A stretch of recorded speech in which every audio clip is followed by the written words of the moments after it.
Welcome to my podcast. This is Sandra Rupp, and I am an executive coach for career, life, and leadership. I welcome everyone today. We have viewers in over 168 countries. This has been developed over many, many years, and I'm delighted to have everyone here today. You can subscribe to all of my videos and podcasts on YouTube, Sandra Rupp at Career Expert on YouTube, at Exec Career Coach on Twitter. And I'm also available on LinkedIn for personal conversations related to executive coaching. I have had the honor of working with lots of interesting people throughout the course of my long career. And I wanted to talk today about the importance of hope. I actually had a dream the other night, and I was dreaming about how important it is to have hope in anything that you do. I also have worked with people that have more of an entrepreneurial or, let's say, a celebrity background. And in those cases, it's not necessarily about having a resume. It's about making connections, how to position yourself. There's a lot of creativity involved in what celebrities do to market themselves and to keep their profile positive. And so there are many people that work on this with a high-level celebrity. But again, I think, I'm really intrigued by a handful of celebrities because I tend to gravitate to the ones that are kind of really intelligent and intellectually curious and entrepreneurial. So I'll name a few celebrities that I think are really bright, imaginative, and talented in unique ways. I think that Kevin Costner is brilliant. He's got an incredible imagination. He got pictures made that didn't have financing, and then they became top-selling, movies. What he's done recently with his new series is very impressive. He's launching a 4-part movie and called Horizon. Just was at the Cannes Film Festival presenting it. Had, I think, an 11-minute standing ovation.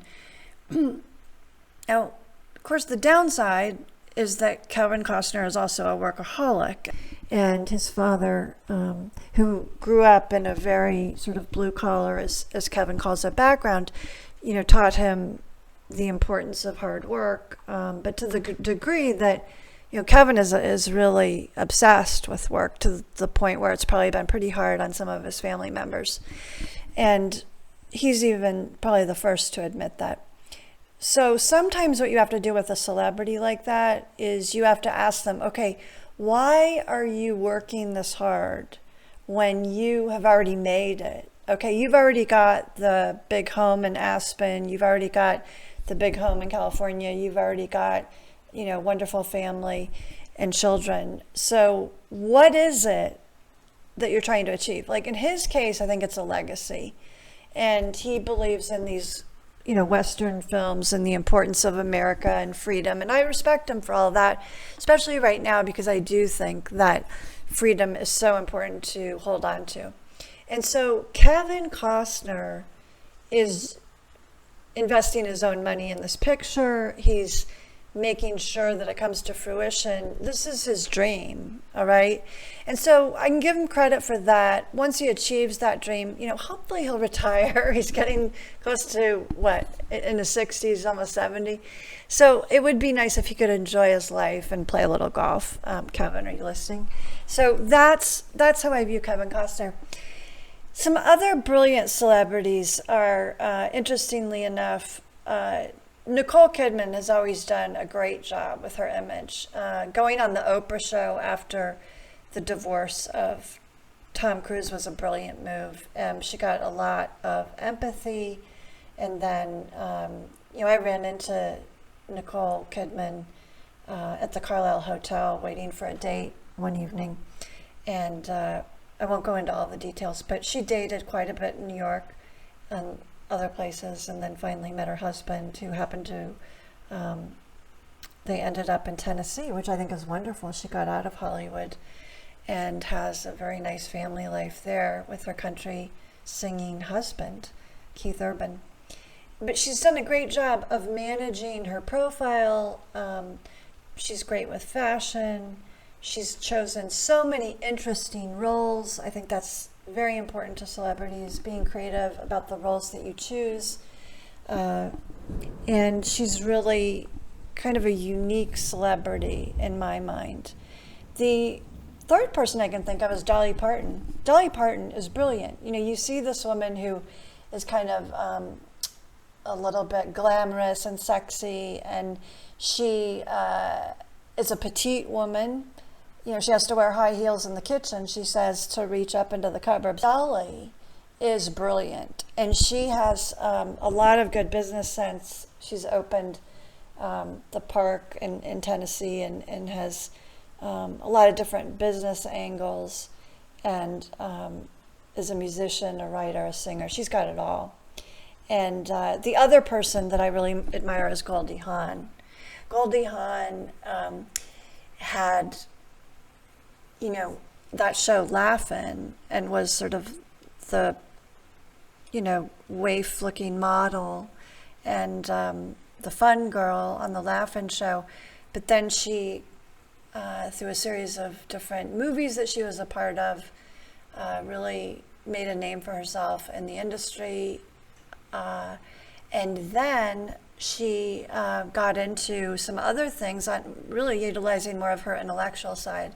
She got into charitable foundations and researching children and psychology and things that, meditation, things that she was passionate about to make the lives of children better. And she has come to Naples, Florida, where I live, to give talks and be the guest host at different events. Nicole Kidman has been here too, and I guess that's why I pick some of these celebrities that they know Naples very well.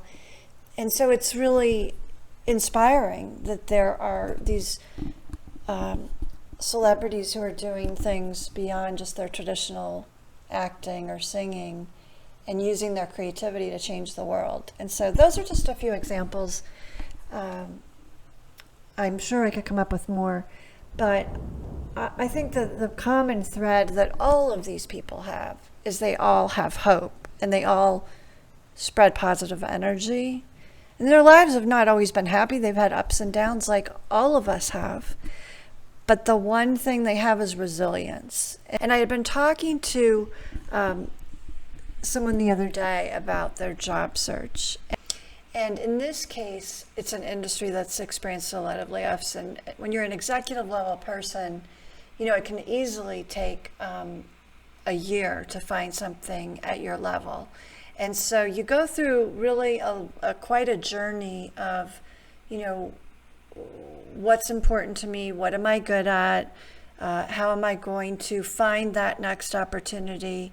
And for those of you that have seen my DVD that I launched on Amazon in 2016, Career Navigation, 7 Steps to Success, there are many things that you need to do when you're looking for a new position, especially later in career where you're looking for something at the same level, and there are certain stages of your career where that gets more challenging.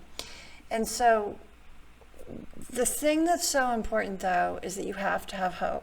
And you have to have a positive mindset. And that's not always easy to pull off in a job search. So the way to go about that, one thing that I did with this particular person was I said, let's look at your LinkedIn profile. And let's go through how you are positioning yourself in your headline, in the details, and also to recruiters on LinkedIn. While at an executive level, you know, the executive search community may be more important, and that's networking, you know, with the big 5 search firms. There is some in this particular industry that he was in, there was quite a bit of activity on LinkedIn. So we went to his settings, and he, like a lot of people, wasn't clear on where to find those settings. But you go to jobs, and then on the left side, you will see some settings for the job category. And you have to make sure that your settings for recruiters are set to the right titles as well as geographies, as well as functional area. And he had his settings of titles with a lower level title. And so that was why he was getting contacted by, people that were recruiting for jobs that were not at his level. And I said, okay, you got to get rid of that. You are not that level anymore. That was, years ago, but you haven't updated that. So that's why you're getting contacts from recruiters on LinkedIn that are looking for something. They're telling you after they talk to you, oh, you have too much experience, or, you're not a fit for this position. It's because you had the wrong settings on LinkedIn. And so this was such an important point, because rather than take the rejections personally, I wanted this individual to realize that they have control over some of these things. So let's change the settings. Within 24 hours, he had been contacted for a great job at the right level. And so this is this is why you hire an executive coach, okay? This is why you need to get some expert input. It's not easy to do this. And when you are getting contacted by the wrong people and experiencing a lot of rejection, it's hard to have hope, right? So I always gear people to the positive mindset. Okay, let's see why you're getting contacted by the wrong people. Let's look at the technical aspects of it. Let's correct what we can do. Let's make sure your resume, your biography, everything are written at the right level. And let's have you start to FedEx your resume or bio and a cover letter to CEOs of companies. So this is what I work with people on. And, we did this with a major company, one of the top companies in the world.